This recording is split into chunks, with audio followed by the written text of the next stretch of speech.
tawakal ke Allahnya 100%, Allah nolongnya 100%. Dan ukuran persentase itu yang tahu cuma kita, karena di hati kita itu yang muncul. Ada satu titik keraguan, berarti kurang dari 100%. Keraguan itu memperlambat datangnya pertolongan dan keajaiban dari Allah. Makanya aku tergantung prasangka hambaku kepadaku. Kenapa ada orang di zaman dulu tuh kayak dapat karomah, keajaiban-keajaiban dalam hidupnya. Kayak nggak mungkin terjadi secara logika dan ilmiah. Karena memang dia yakinnya ke Allah itu 100%. Apakah kalau kayak gitu kita nggak perlu ikhtiar? Perlu, tapi ikhtiar nggak ada hubungannya dengan keyakinan. Ikhtiar itu hubungannya dengan kewajiban. Allah yang suruh ikhtiar, tapi yakin berhasil apa enggak, itu urusan yang kedua, urusan hati antara kita dengan Allah Subhanahu wa taala. Kayak kita minum obat. Tentunya kita harus beli obat yang paling bagus, dokter yang paling recommended, yang spesialis. Oke, itu ikhtiar. Tapi kalau sampai hati kita terlibat dengan ikhtiar itu, meyakini bahwa kalau ini pasti sembuh, kalau ini kayaknya nggak ada harapan, soalnya dokter juga nggak ahli, berarti hati kita sudah terpaut dengan makhluk dan berarti sudah berkurang yakinnya kepada Allah. Saat itu kita tidak akan melihat keajaiban. Yang terjadi dalam hidup kita saat itu apa? Hal-hal yang ilmiah. Kenapa kita hanya ngalamin hal-hal yang ilmiah? Karena kita yakinnya kepada hal yang ilmiah. Kenapa ada orang yang ngalamin hal-hal yang sifatnya miracle? Karena dia yakinnya kepada mukjizat. Yakinnya kepada aun atau pertolongan dari Allah Subhanahu wa taala. Jadi bukan kita tidak berikhtiar, ini bab a'malul qulub. Amal hati. Apakah hati kita yakin enggak sama Allah Subhanahu wa taala? Dan Umar mendengar cerita itu semakin yakin sama Allah. Makanya nanti muncul kasus di zaman Umar tuh luar biasa. Ini presiden kalau imannya 100% ke Allah, ada masalah di negaranya tuh dia tinggal bilang ya Allah beres tuh masalah. Jadi di Mesir waktu itu ada musim paceklik sampai sungai Nil tuh hampir habis tuh. Sehingga air sungai Nil nggak mengalir lagi ke ladang-ladang jagung, gandumnya orang-orang Mesir. Dan orang Mesir yang dulunya menyembah anak sapi betina mulai syirik lagi nih. Mulai berpikir, kalau kayak gini mah sama aja. Setelah Islam datang kita tetap aja susah, paceklik. Mending kita doa lagi ke nenek moyang kita, dewa-dewa yang dulu. Gubernur Mesir yang namanya Amr bin As waktu itu ngirim surat kepada Umar ke Madinah. Ya Amirul Mukminin, Mesir sedang diuji oleh Allah dengan kekeringan. Dan masyarakatnya hampir syirik. Kami mohon bantuan dari pusat, dari Madinah untuk membantu bagaimana mengatasi kekeringan di Mesir. Begitu surat itu sampai ke Umar bin Khattab, Umar nulis balik surat dalam bentuk doa. Bismillahirrahmanirrahim. Ya Allah, turunkanlah hujan untuk masyarakat rakyat Mesir. Dikirim ini surat ke Mesir. Waktu itu ibu kotanya masih Alexandria, belum Kairo. Dikirim ke Alexandria, malam itu diambil sama Amr bin As. Pas dibaca oleh Amr bin As, Bismillahirrahmanirrahim. Ya Allah, berikan rakyat Mesir hujan yang mencukupi untuk mereka. Saat itu juga hujan turun. Sampai sungai Nil meluap dan menggenangi ladang-ladang jagung dan gandumnya orang-orang Mesir. Dan mereka bertakbir semuanya. Cuman ngirim surat doang dari Amirul Mukminin.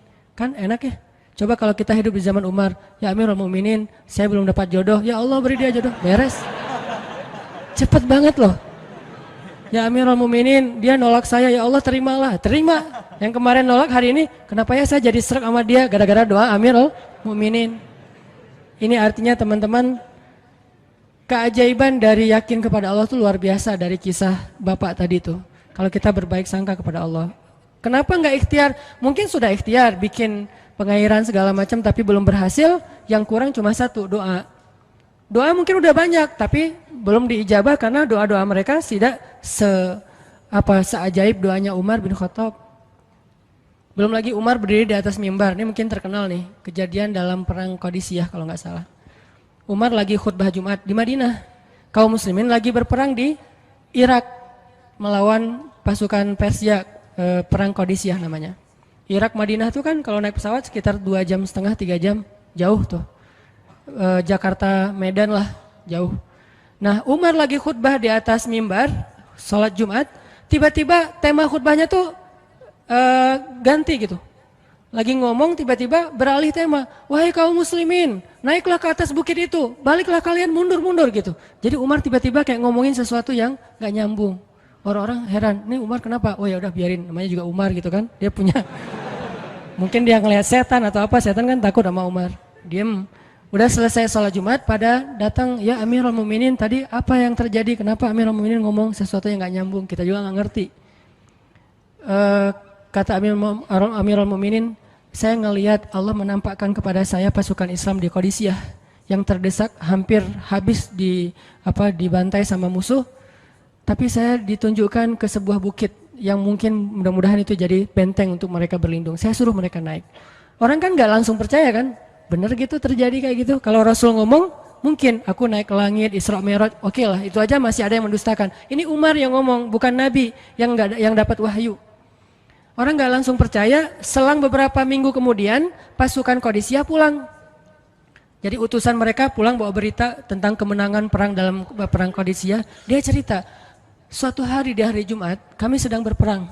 Kami terdesak, hampir habis dibantai sama musuh. Udah nggak ada jalan untuk berlindung. Tiba-tiba kami mendengar suara Umar.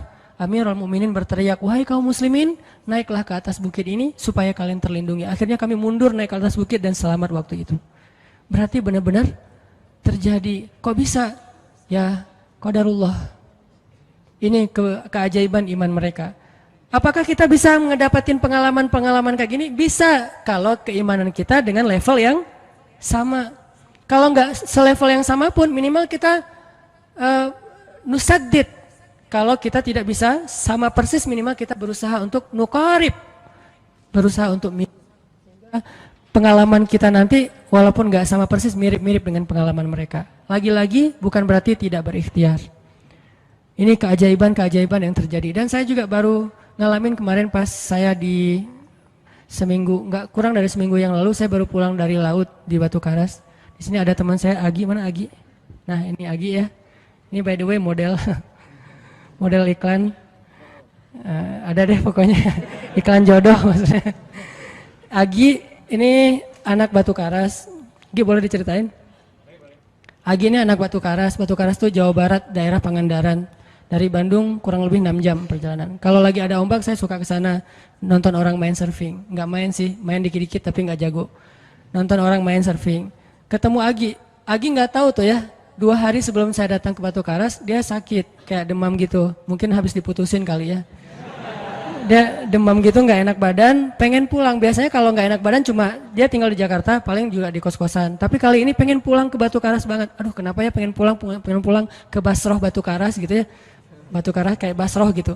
Pengen ke Batu Karas. Pas dia pulang, hari saya lagi mau main tuh, dia diajak sama temen dia, ngojek itu apa?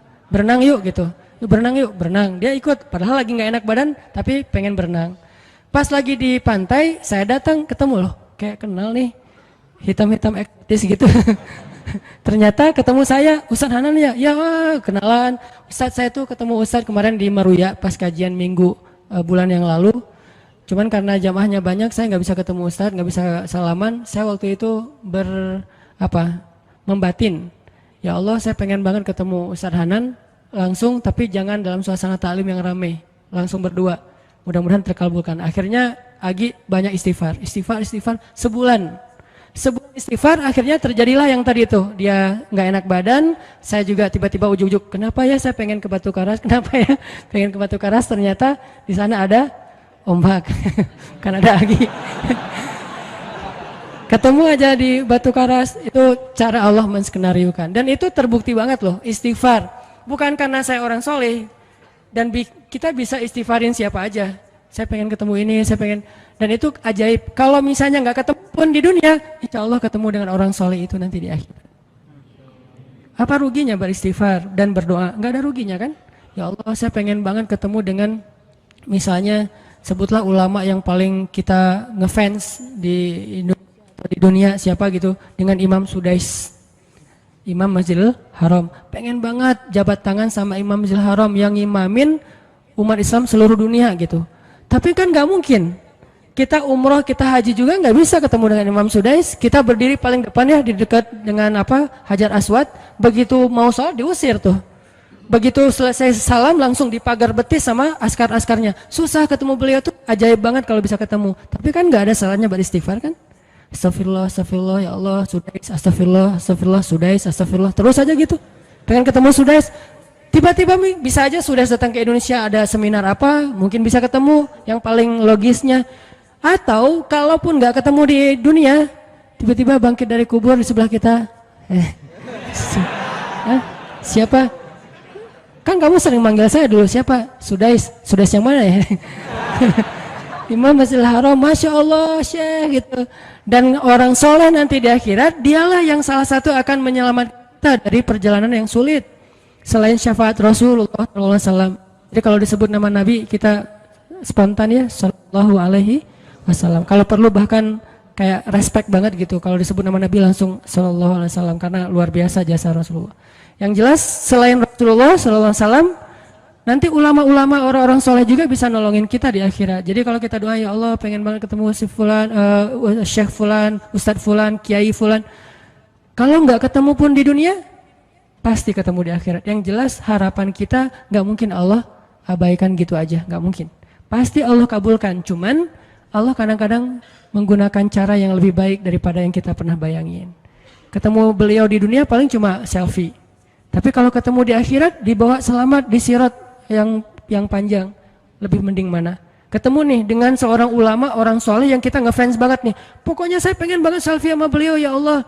Apalagi kalau orang soleh itu followersnya banyak, misalnya ya 1.100.000.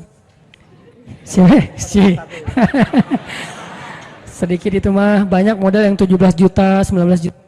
Pengen followersnya nambah kalau selfie sama beliau. Cuma nambah followers. Tapi kalau ketemunya di akhirat, nambah apa? Nambah derajat, naik level.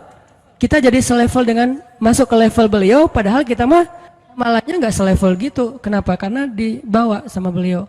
Orang soleh itu kalau mau masuk surga, teman-teman nyari teman-teman yang mencintainya di dunia. Ya Allah, mana Fulan, dia mencintai saya di dunia. Ya Allah, mana Fulan, dia mencintai saya di dunia. Allah bilang, dia masih tuh di sidang, belum beres-beres, sudah sidang ke-30 misalnya. Kan sidang di dunia aja satu kasus berpuluh-puluh kali kan, gimana sidang akhirat lebih berat lagi tuh. Ya Allah, tolonglah dia, selamatkan dia karena saya mencintainya selama di dunia karena Engkau. Akhirnya orang-orang soleh pada balik lagi. Dari surga balik lagi ke padang mahsyar. Demi ngapain? Demi menyelamatkan orang-orang yang mencintai mereka semasa di dunia. Datang ke padang mahsyar, cari ke bagian informasi. Tolong dong yang namanya ini gitu, panggilin. Perhatian, Hanan At-Taqi dipanggil sama Syekh siapa gitu. Saya dipanggil, datang aja. Mas, saya yang dipanggil, benar Hanan At-Taqi? Ya, mana coba buktinya? Aduh, saya lupa bawa kartu nama. KTP misalnya. Udah pasti tahu lah ya malaikat sama kita. Udah, masuk aja. Tuh ada yang nungguin di business lounge gitu. Jadi ada VIP lounge-nya gitu kan. Oh, saya boleh masuk VIP lounge-nya, masuk ke VIP lounge. Udah sampai di sana, udah ada makanan segala macam, mereka lagi duduk. Kayak asa kenal nih, siapa ya? Dekat Hanan ya? Ya, wah kita sering ketemu dalam doa. Wah, akhirnya pelukan. Ada apa Syekh?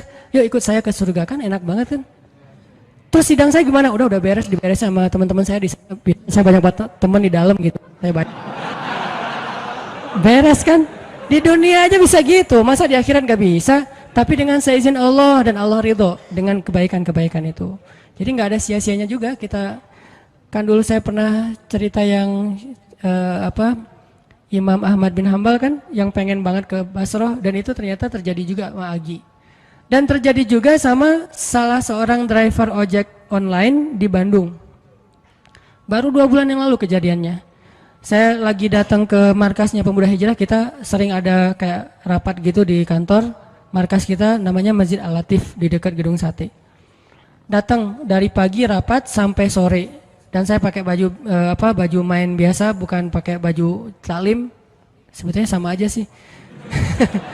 Nah, waktu itu sholat zuhur di Masjid Al-Latif, saya ngimamin sama asar. Habis asar pulang. Karena nggak nyetir sendiri, saya pakai online, saya order nih.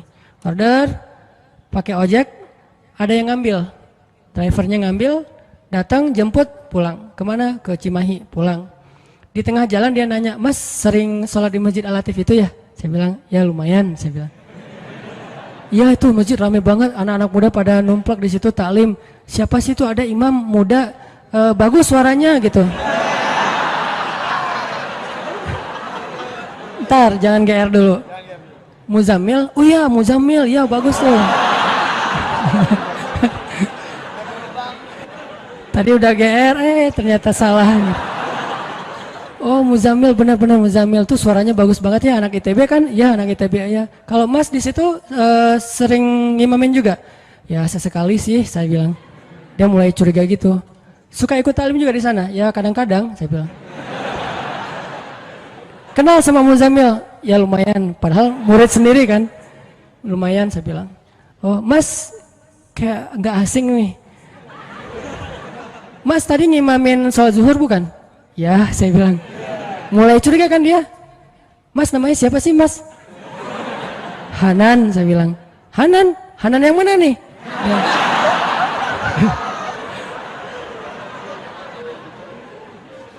Saya bilang Hanan Taki. Wah langsung oleng dia mah.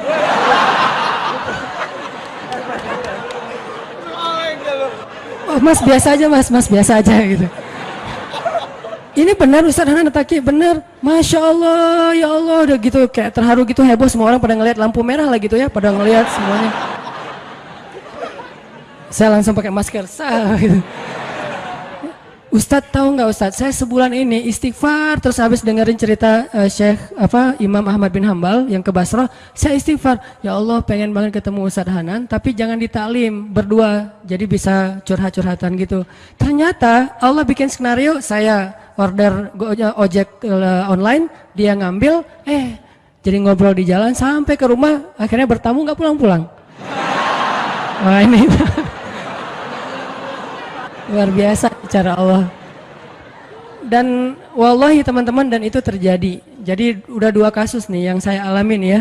Satu Agi, satu lagi yang ojek online tadi, dan dua-duanya hajatnya sebulan Allah kabulkan.